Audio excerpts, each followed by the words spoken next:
À certains moments de l'Évangile, Jésus accepte d'être acclamé, accueilli comme un roi. Lors de son entrée triomphale à Jérusalem, Jésus se laisse acclamer comme le roi d'Israël.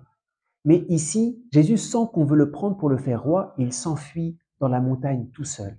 Et c'est vrai, dans l'Écriture, déjà dans l'Ancien Testament, le roi a quelque chose d'ambigu. C'est pour ça que Dieu ne voulait pas de roi pour Israël. Il finit par leur concéder un roi, mais à l'origine, Dieu ne voulait pas de roi.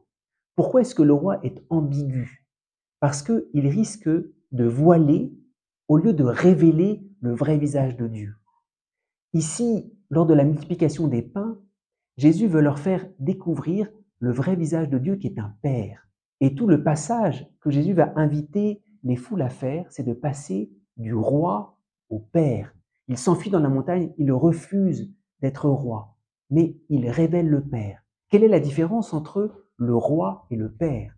Le roi, c'est l'autorité, au pire, c'est le pouvoir qui écrase un petit peu. Le Père, c'est beaucoup plus que l'autorité. Le Père, c'est celui qui donne la vie. Le Père, c'est celui qui donne le pain. Et ce passage est très important dans la vie spirituelle. On peut voir Dieu comme un roi, et c'est vrai, Dieu est un roi, c'est très grand. Mais il risque toujours d'y avoir une image qu'on projette sur Dieu, qui nous empêche de l'accueillir, qui le met à distance.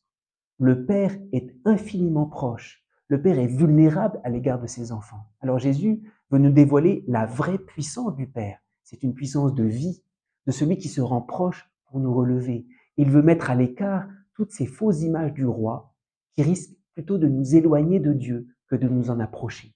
L'immense grâce, et c'est le cœur de toute notre vie spirituelle, c'est de passer cette image lointaine du roi à la révélation du mystère du Père dans toute sa grandeur, qui se donne à nous dans toute sa vulnérabilité.